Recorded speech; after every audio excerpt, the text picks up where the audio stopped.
아주 먼 옛날 이 땅에 조그만 시 하나 떨어져 따사로운 햇살과 포근한 이슬 맞고 자랐네. 싹이 트고 잎이 나고 참된 사랑 속에 자랐네. 아주 먼 옛날 만물은 사랑스럽고 아름다웠네. 그러던 어느 날 바람 몹시 불던 어느 날 가녀린 줄기는 가시로 덮여버렸네. 버리고 또 버려도 솟아나는 슬픈 유전. 아무리 노력해도 떨칠 수 없는 모난 인생.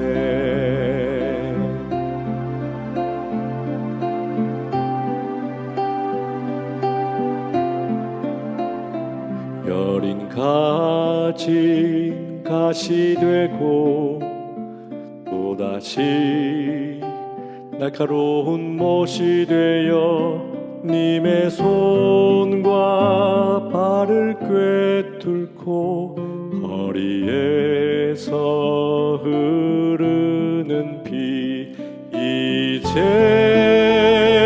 신락 같은 희망마저 사라지고 빛한 자락 없는 깊은 어둠 속에 소리 없이 울었다네. 그러던 어느 날 놀라운 일이 일어났다네.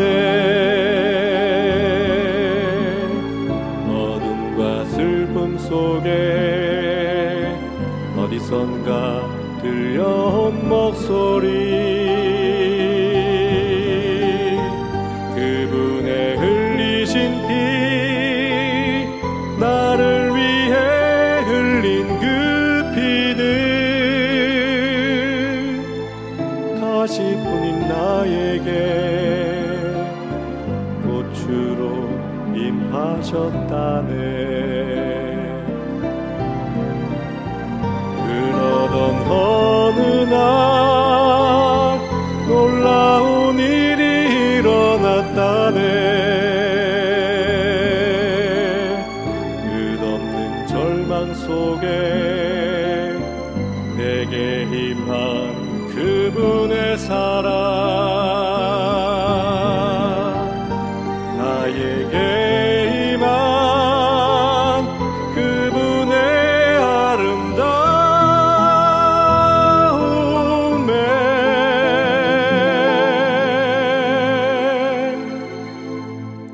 이제는 장미로 불리운다네.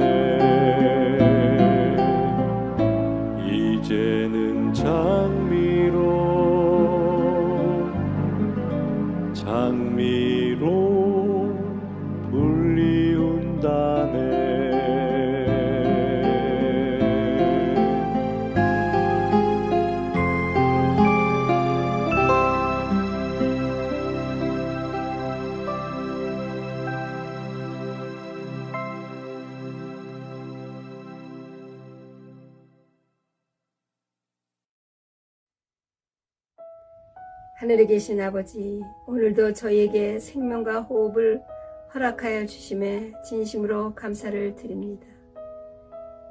세상에는 전쟁과 기근과 질병으로 고통 속에 있는 이때에 저희들을 사랑하셔서 특별한 집회를 통하여 저희 자신들을 돌아보게 하시니 더욱 감사합니다.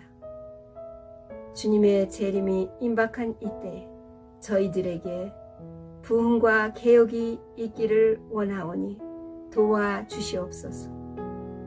말씀하시는 박 목사님과 듣는 우리 모두에게 성령 충만한 집회가 되도록 축복하여 주시옵기를 간구합니다. 우리를 지극히 사랑하시는 예수님의 이름으로 간절히 기도합니다. 아멘.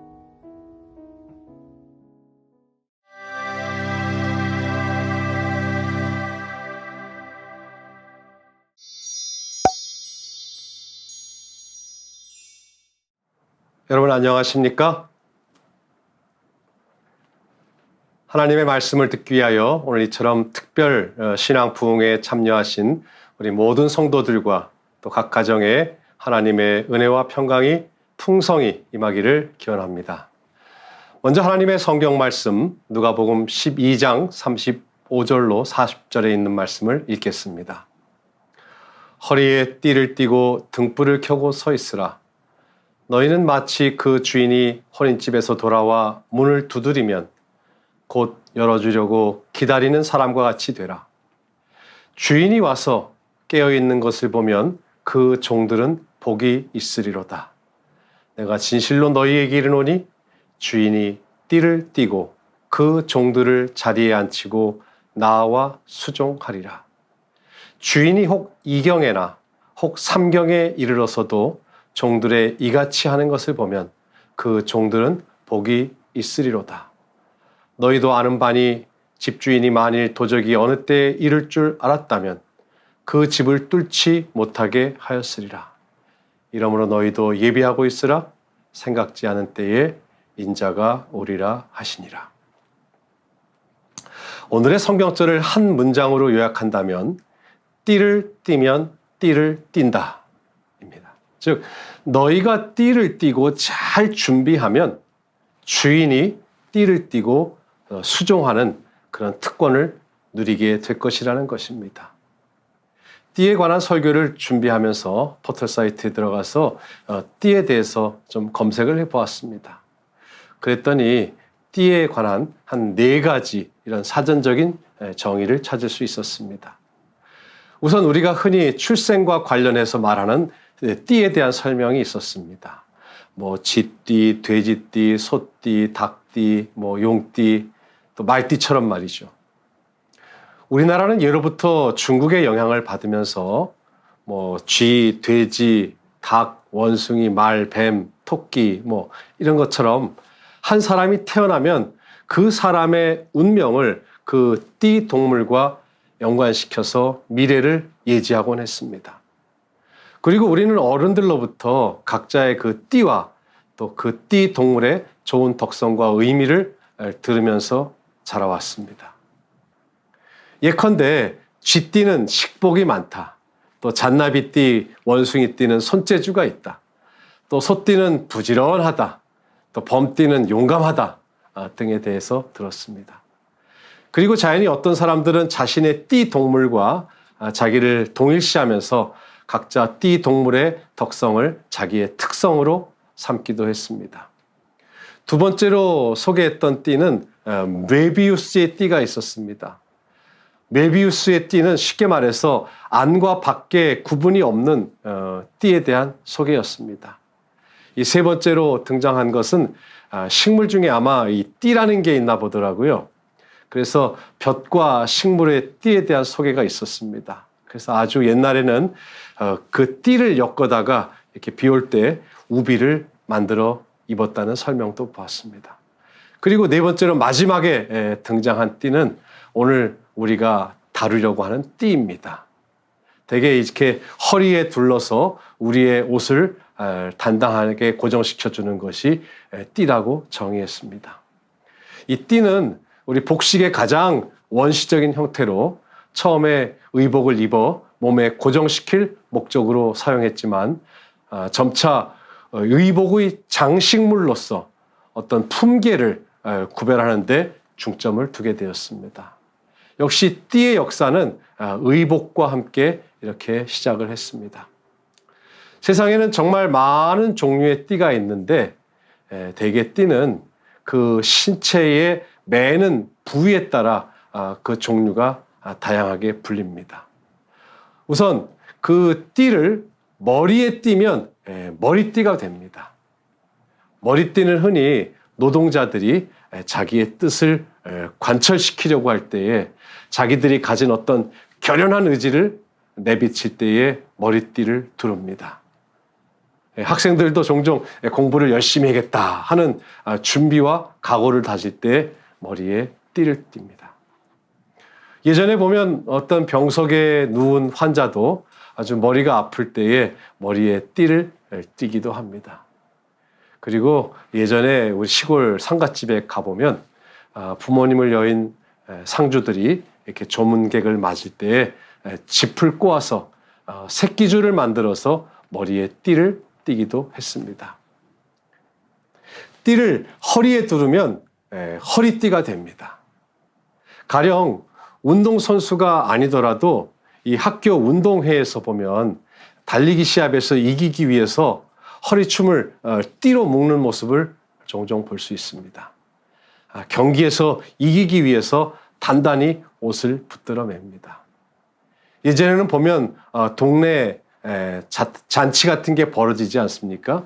그러면은 부엌 일 하시는 분들이 옷이 거추장스럽지 않도록 자연스럽게 허리춤을 띠로 묶는 모습도 기억이 납니다. 태권도 경기에서는 허리에 매는 띠의 색깔에 따라서 이 아이들의 걸음걸이가 달라 보입니다. 한 번은 저희 아이들도 어렸을 때에 태권도를 가르치기 위해서 집 근처 태권도장에 데리고 갔습니다. 진짜 하얀 띠 또 노란 띠를 두른 아이들은 뭔가 긴장하고 어설픈 표정으로 우리 아이를 쳐다보는데 저 안쪽에 이 빨간 띠를 허리에 두른 아이들은 걸음걸이도 아주 씩씩하고 당당해 보였습니다. 우리 아이들이 초등학교 2학년쯤 되었던 것 같습니다. 저희 큰아이도 이제 여러 해 태권도장을 다녀서 이제 성인으로 말하자면 태권도 1단에 해당하는 태권도 1급 승급 신사를 받는 날이 되었습니다.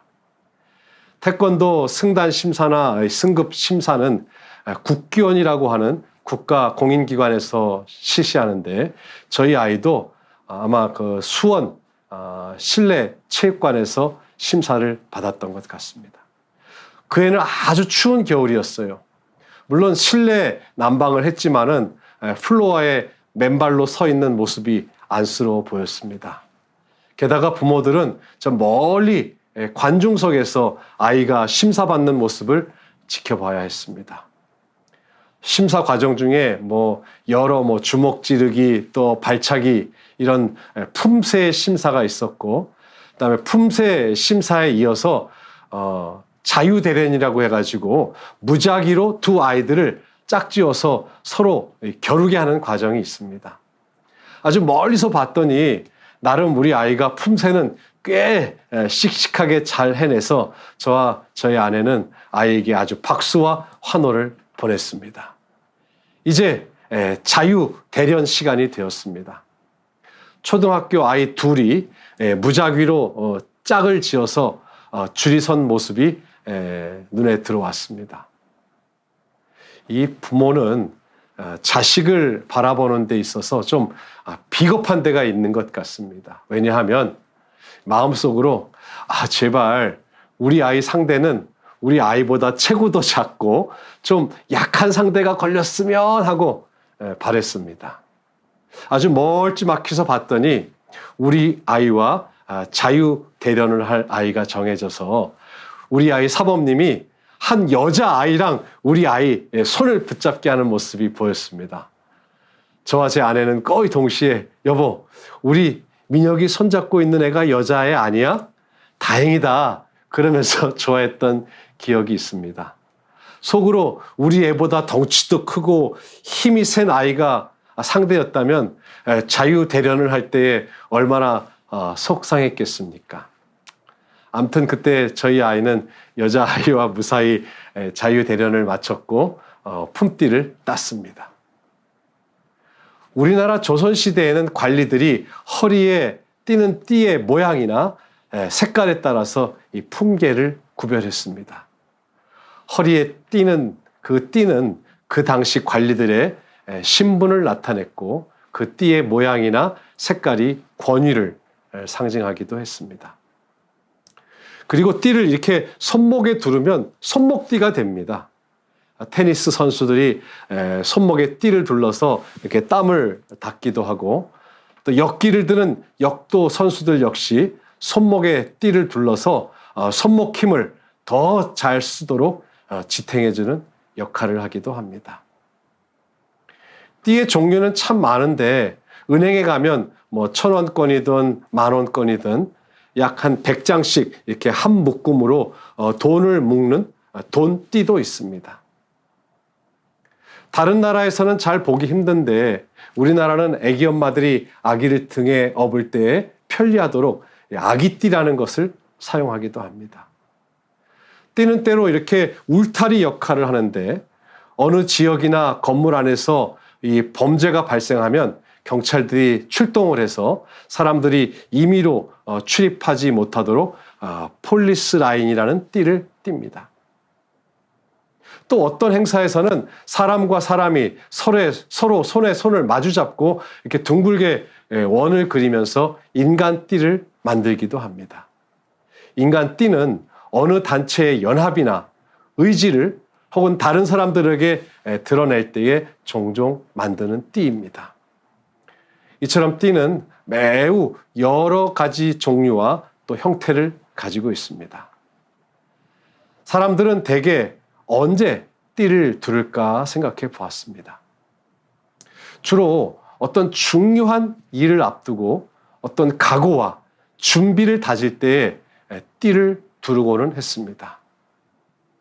우리가 띠라는 단어를 생각할 때에 금방 머리에 스치는 덕목은 크게 어느 공동체의 연합이나 또 어떤 중요한 일을 앞두고 다지는 준비, 혹은 어떤 목표를 앞두고 결심하는 각오, 혹은 어떤 사명을 완수하게 뛰려고 하는 어떤 의지, 이런 것들이 떠오릅니다. 사실 성경에서도 띠에 대한 언급이 매우 자주 등장합니다. 여기 몇 성경 구절을 통해서 성경에 나타난 띠의 용도에 대해서 생각해 보겠습니다. 우선 뭔가를 강하게 하는데 띠라는 표현을 사용했습니다. 잠언 31장 17절 말씀입니다. 힘으로 허리를 묶으며 그 팔을 강하게 하며, 이처럼 힘을 상징할 때에 띠라는 표현을 사용했고요. 두 번째로 옷을 졸라 매는 데에도 띠라는 표현이 사용되었습니다. 열왕기하 4장 29절의 말씀입니다. 엘리야가 게하시에게 이르되 내 허리를 묶고 내 지팡이를 손에 들고 가라. 사람을 만나거든 인사하지 말며 사람이 너에게 인사할지라도 대답하지 말고 내 지팡이를 그 아이 얼굴에 놓으라. 세 번째로는 칼을 차는데 띠라는 표현이 여러 번 등장했습니다. 사무엘상 13장 4절의 말씀입니다. 요나단이 자기의 입었던 겉옷을 벗어 다윗에게 주었고 그 군복과 칼과 활과 띠도 그리하였더라. 사무엘하 20장 8절입니다. 기브온 큰 바위 곁에 이름에 아마샤가 맞으러 오니 때에 요압이 군복을 입고 띠를 띠고 집에 꽂은 칼을 허리에 메었는데 저가 행할 때에 칼이 빠져 떨어졌더라. 이처럼 띠의 실제적 사용에 대해서뿐만 아니라 성경에서는 띠의 의미를 매우 다양한 의미로 설명했습니다. 우선 성경에서의 띠는 공의와 성실을 의미했습니다. 선지자 이사야는 이사야 11장 5절에서 공의로 그 허리띠를 삼으며 성실로 몸의 띠를 삼으리라 하는 표현을 썼습니다. 역시 이사야는 띠가 힘의 상징으로 묘사하였습니다. 이사야서 22장 21절입니다. 내 옷을 그에게 입히며 내 띠를 그에게 띄워 힘있게 하고 내 정권을 그의 손에 맡기리니 그가 예루살렘 거민과 유다의 집의 아비가 될 것이며. 다윗은 시편에서 띠를 기쁨의 상징으로 묘사했습니다. 시편 30편 11절의 말씀입니다. 주께서 나의 슬픔을 변하여 춤이 되게 하시며 나의 베옷을 벗기고 기쁨으로 띄우셨나이다. 사도 바울은 에베소에 보내는 편지 가운데에서 진리로 너희의 허리띠를 띠라고 권면했습니다. 에베소서 5장 14절 말씀입니다. 그런즉 진리로 너희 허리띠를 띠고 의의 흉배를 붙이고. 사도 베드로도 띠로서 마음의 허리를 동일하면서 우리의 구원을 위해서 언제나 잘 준비된 모습으로 살아야 한다고 교훈하고 있습니다. 베드로전서 1장 13절 그러므로 너희 마음의 허리를 동이고 근신하여 예수 그리스도에 나타나실 때에 너희에게 가져올 은혜를 온전히 바랄지어다. 그리고 예수님께서도 오늘 본문 말씀에서 본 대로 띠는 다른 어떤 의미보다도 잘 준비된 모습을 상징했습니다. 누가복음 12장 35절입니다. 허리에 띠를 띠고 등불을 켜고 서 있으라. 이처럼 성경에서는 띠라는 단어가 등장할 때마다 공의와 성실, 힘, 기쁨, 진리, 또 준비의 의미와 같이 좋은 뜻으로 사용되었습니다. 그러면 이제 성경에서 어떤 사람들이 띠를 띠었는가에 대해서 잠시 생각해 보겠습니다. 누가 띠를 띠었을까? 우선 출애굽 당시에 유월절을 맞이한 이스라엘 백성들이 허리에 띠를 띠었다는 기록이 나옵니다. 출애굽기 12장 11절입니다.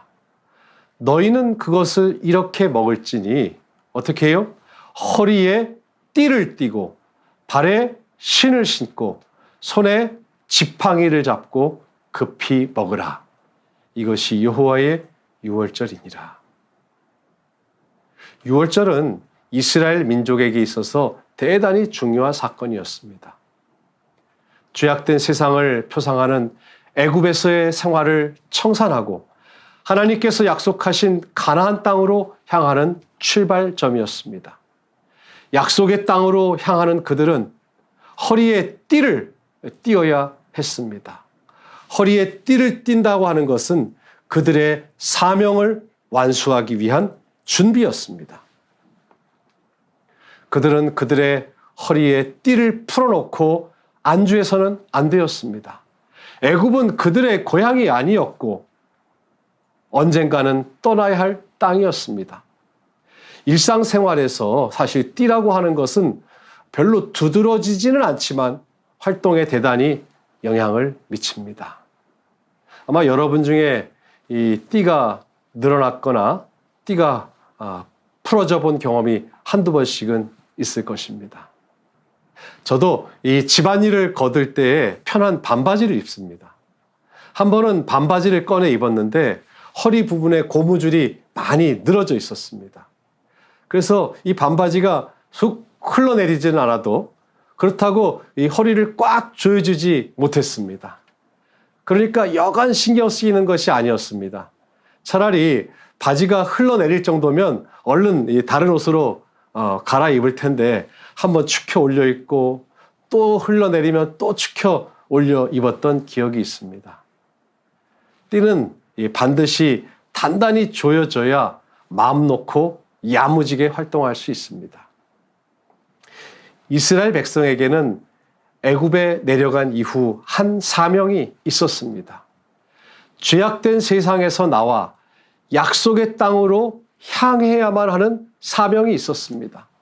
그들은 띠를 띄었어야 했습니다.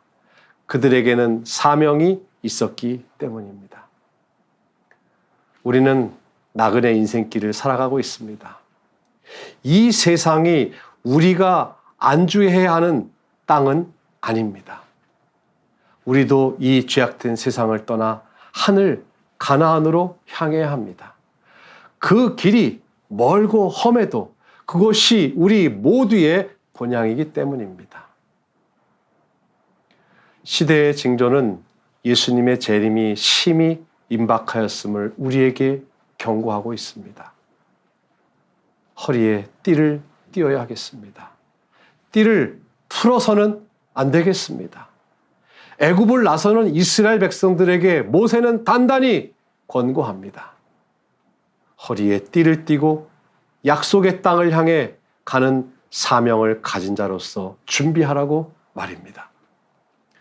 부조와 선지자 상권 276쪽의 말씀에 이런 기록이 있습니다. 모세가 허리에 띠를 띠고 발에 신을 신고 손에 지팡이를 잡고 급히 먹으라. 이것이 여호와의 유월절이니라고 말한 대로 그들은 구운 고기를 무교병과 쓴나물과 같이 그 밤에 먹었다. 이 큰 구원을 기념하여 이스라엘 백성들은 자자 손손이 해마다 이 절기를 지킬 것이었다. 또한 부조와 선지자 상권 282쪽에는 이런 기록이 있습니다. 이스라엘 백성들은 허리에 띠를 띠고 발에 신을 신고 손에 지팡이를 들고는 말없이 두려운 마음을 가지고 무엇인가를 기대하면서 그들에게 떠나가라는 왕명을 기다리면서 서 있었다. 이스라엘 백성뿐만 아니라 두 번째로는 제사장들이 그들의 입는 옷 위에 띠를 띄었습니다. 출애굽기 28장 8절의 말씀입니다. 에봇 위에 매는 띠는 에봇자는 법으로 금실과 청색, 자색, 홍색 실과 가늘게 꼰 배실로 에봇에 공고히 붙여 짤지며. 그리고 레위기 16장 4절 말씀입니다.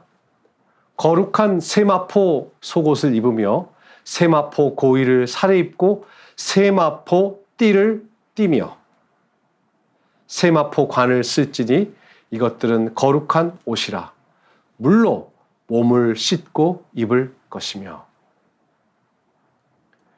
이스라엘의 제사장들은 백성들을 위한 봉사자의 역할을 했습니다.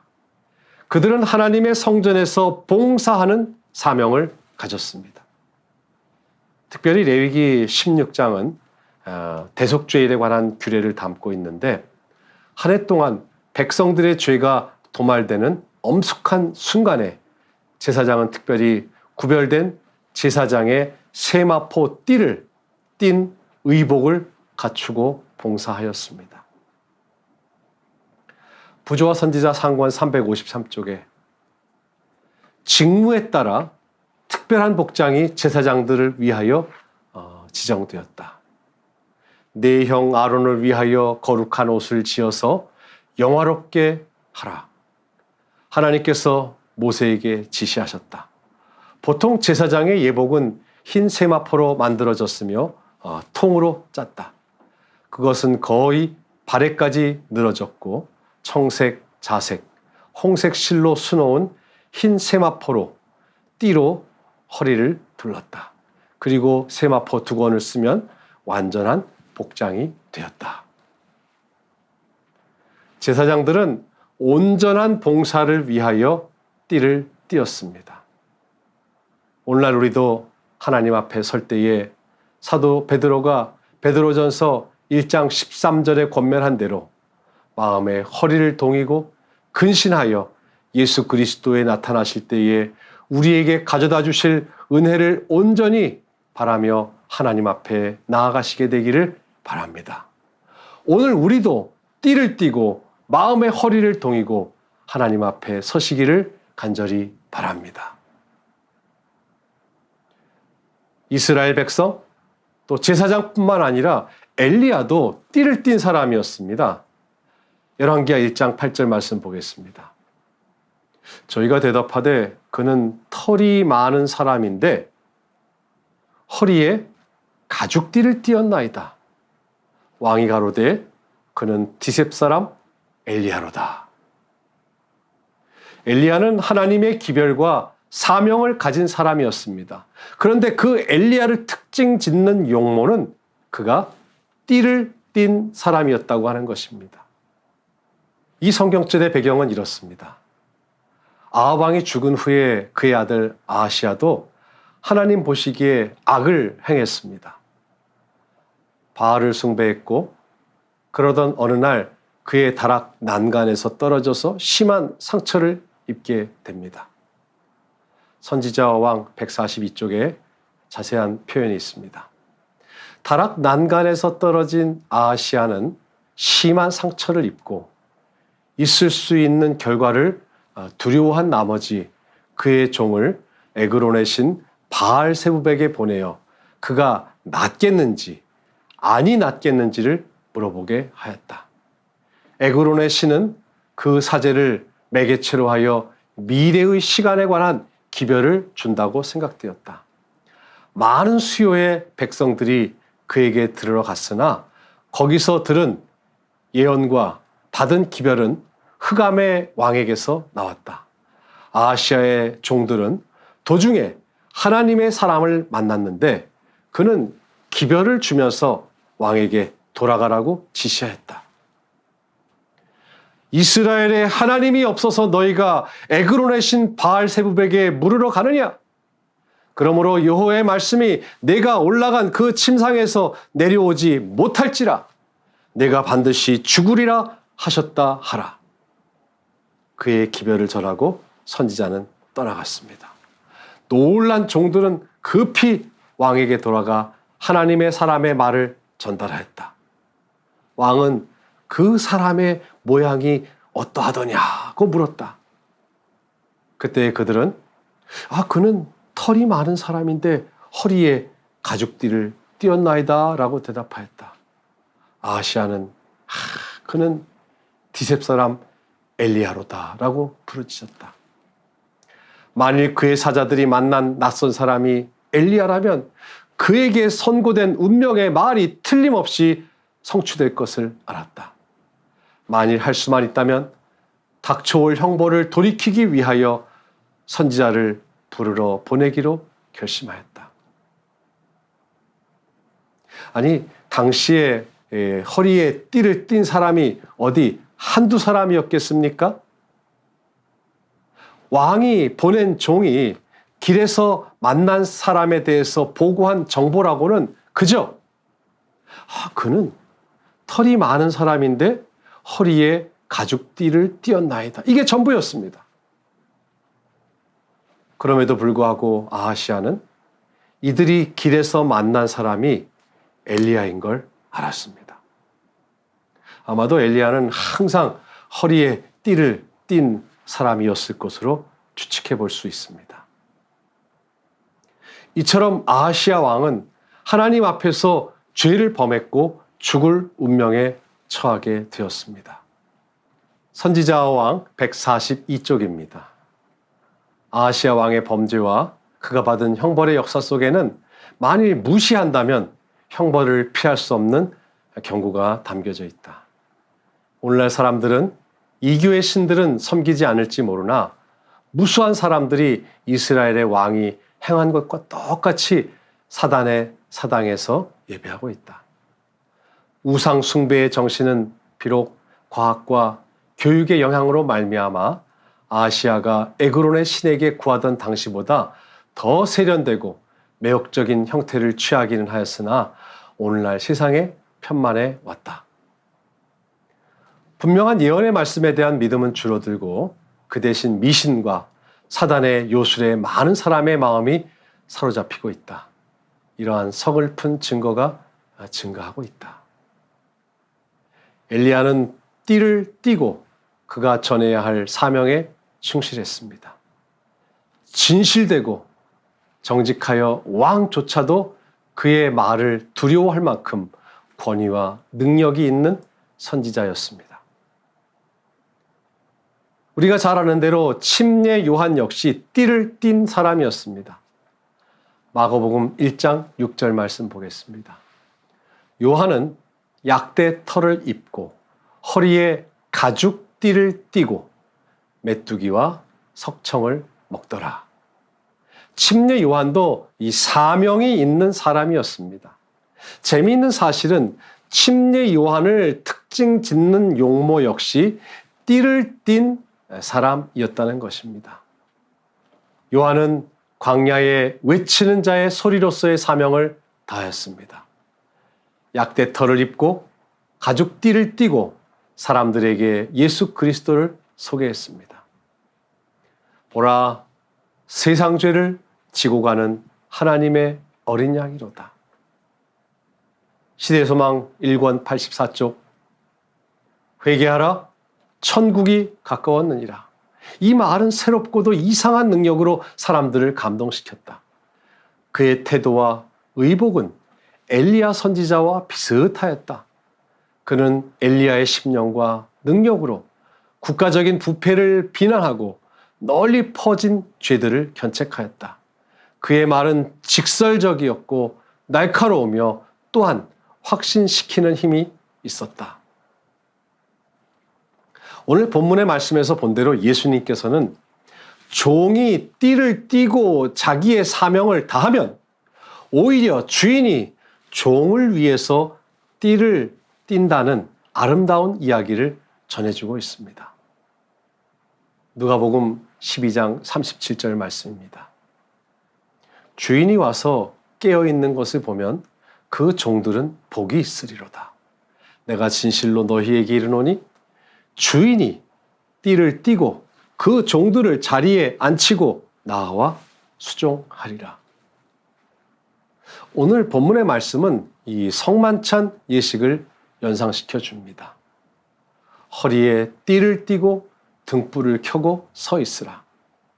그렇게 하면 주인이 와서 너희의 깨어있는 것을 보면 오히려 주인이 띠를 띠고 나와 수종하겠다. 사랑하는 성도 여러분, 예수님의 사명이 무엇이었습니까? 마가복음 10장 45절에는 인자에 온 것은 섬김을 받으려 함이 아니라 오히려 섬기려 하고 자기 목숨을 많은 사람의 대속물로 주려 함이니라 그랬습니다. 예수님께서 수건을 허리에 두르시고 제자들의 발을 씻겨 주셨습니다. 섬김을 받으려 함이 아니라 오히려 섬기려고 오신 예수님도 허리에 띠를 두르셨습니다. 바울은 또 어떻습니까? 바울 역시 이 띠를 띠라고 강조한 바 있습니다. 아까도 잠시 살펴봤습니다마는 에베소 6장 14절 말씀에 그런즉 서서 진리로 너희 허리띠를 띠고 의의 흉배를 붙이고 라는 기록이 있습니다. 바울은 이방인의 사도였습니다. 이방의 그리스도의 복음을 전하려고 했습니다. 그리고 그는 한때 복음이 전해지는 걸 방해하려는 최고의 회방꾼이며 박해자였습니다. 그러나 디모데후서 2장 9절의 말씀에 보면 그는 복음을 인하여 죄인과 같이 매이는 데까지 고난을 받았으나 하나님의 말씀은 매이지 아니하니라 라고 말합니다. 즉 복음 때문에 죄인 취급을 받았다고 하는 것입니다. 그러나 이제 그는 죄인 취급을 받는 것이 억울하다고 생각하지 않고 있습니다. 그의 삶이 180도 바뀌었습니다. 자신이 매이는 것은 상관이 없지만 하나님의 말씀이 매이게 될까 염려하고 있는 것입니다.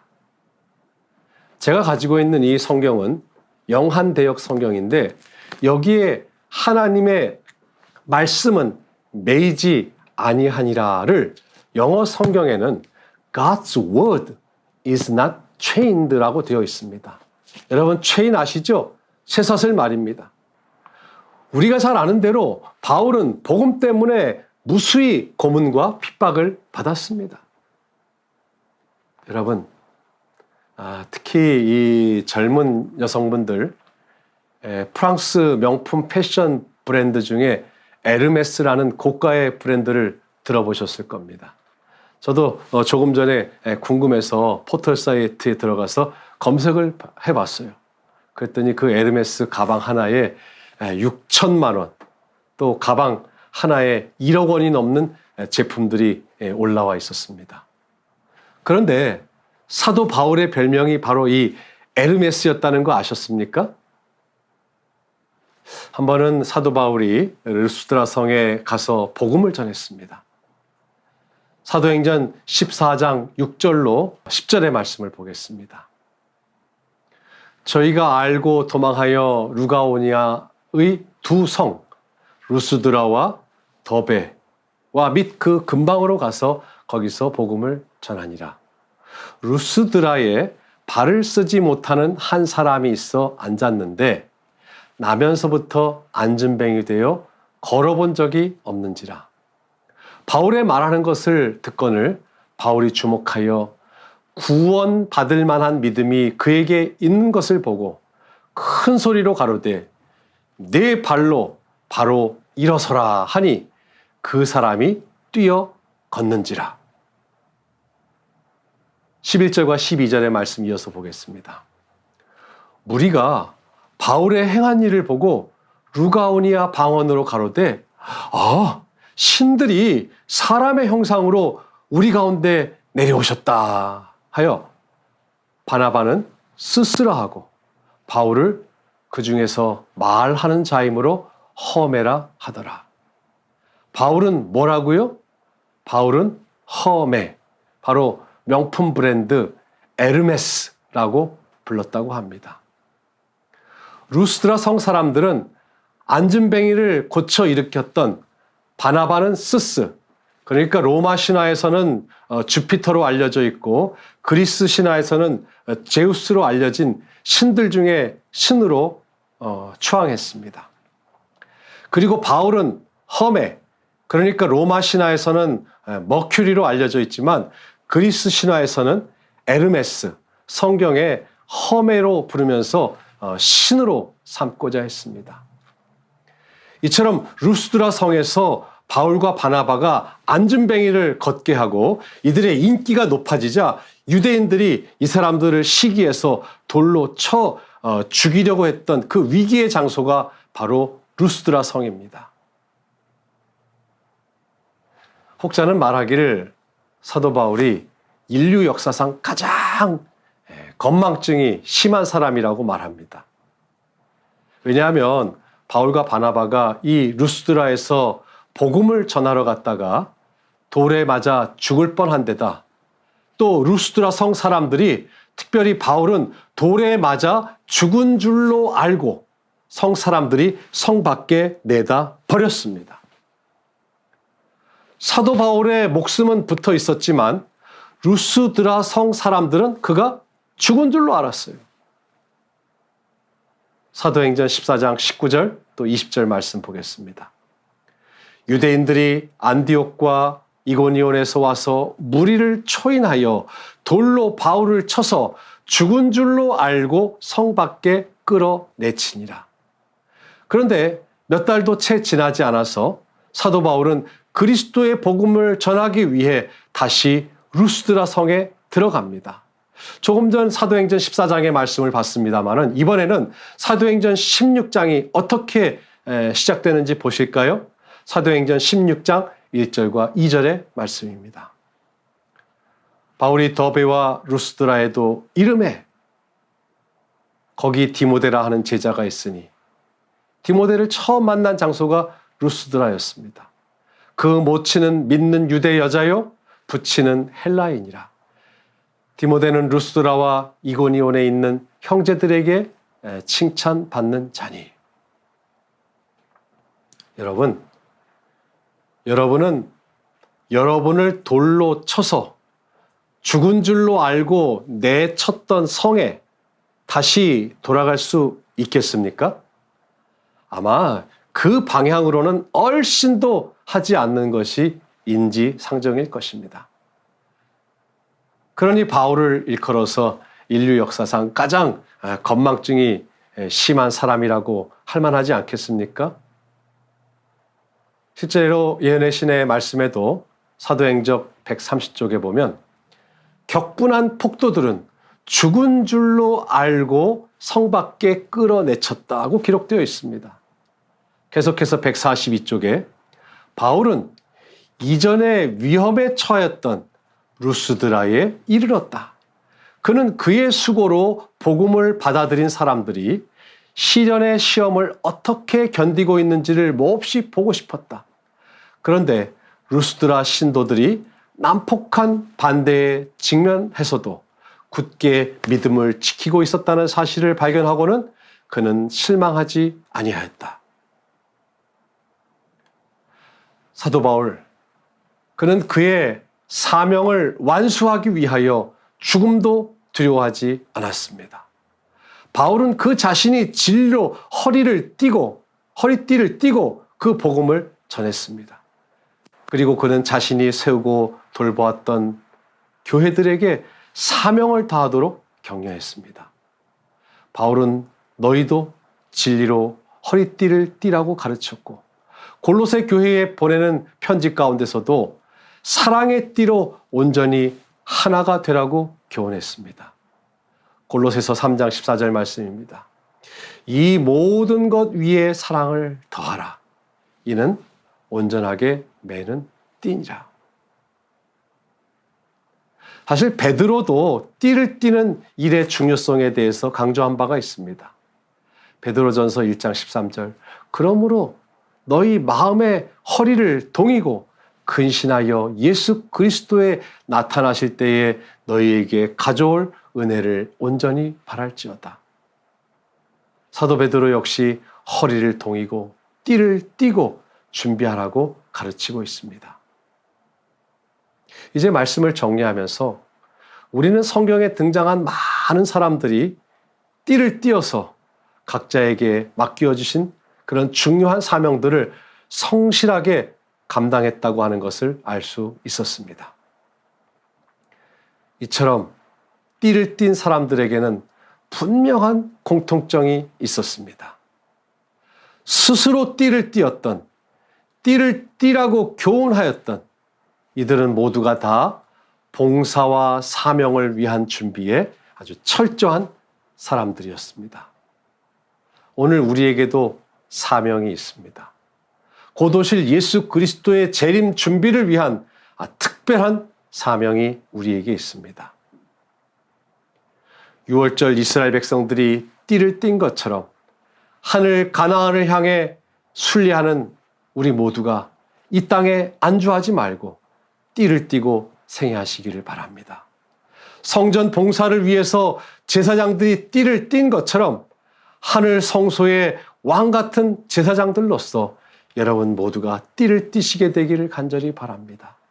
선지자 엘리야가 사명을 가지고 악한 왕들의 죄를 드러내며 하나님의 영광을 드러내는 일에 최선을 다했던 것처럼 엘리야의 심령을 가지고 띠를 띠는 삶을 사시기를 바랍니다.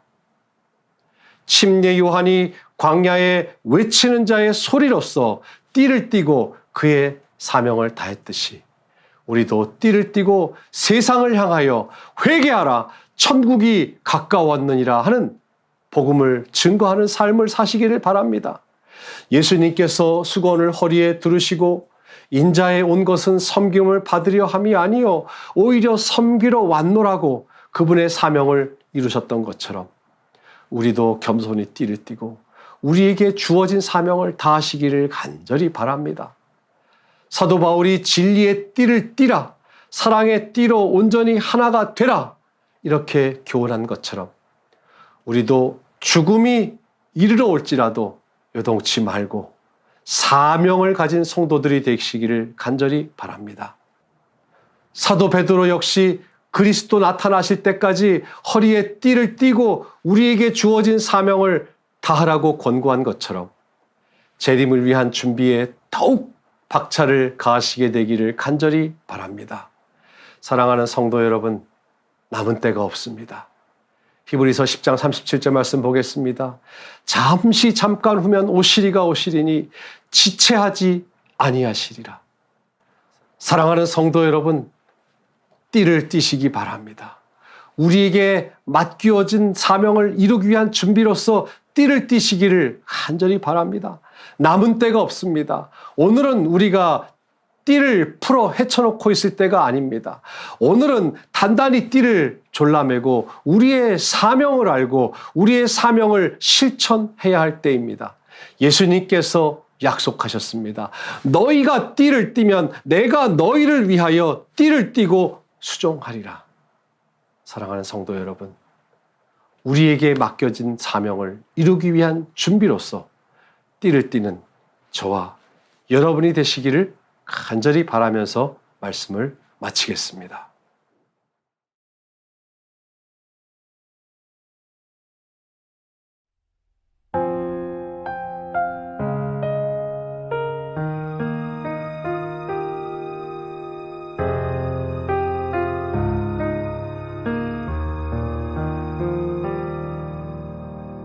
내 백성이 나를 떠나 돌아섰지만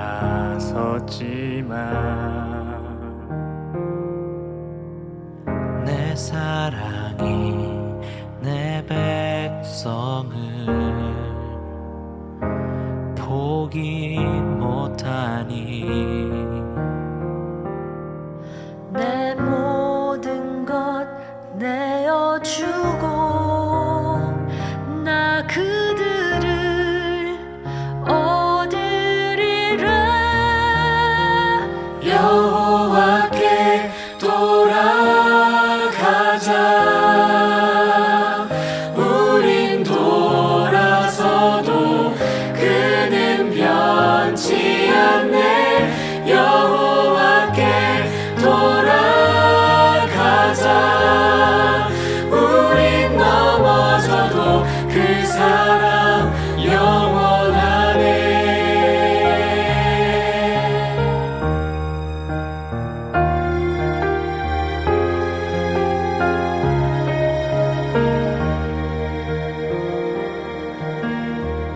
내 백성이 나를 떠나 돌아섰지만 내 사랑이 내 백성이 포기 못하니 내 모든 것 내어주고 나 그들을 얻으리라. 여호와께 돌아가자. 우린 돌아서도 그는 변치 않네. 여호와께 돌아가자. 우린 넘어져도 그 사랑 영원하네. 사랑은 오래 참고 자신을 내어주네. 서로 사랑할 때 세상은 주보내. 사랑은 절대 지지 않네. 사랑은 오래 참고 자신을 내어주네. 서로 사랑할 때 세상은 주보내. 사랑은 절대 지지 않네. 여호와께 돌아가자.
하늘에 계신 거룩하신 아버지 하나님, 이 시간 이 마지막 시대를 살아가는 우리에게 우리 하나님께서 분부하신 거룩한 사명이 있음을 일깨워 주셨사오니 은혜에 감사합니다.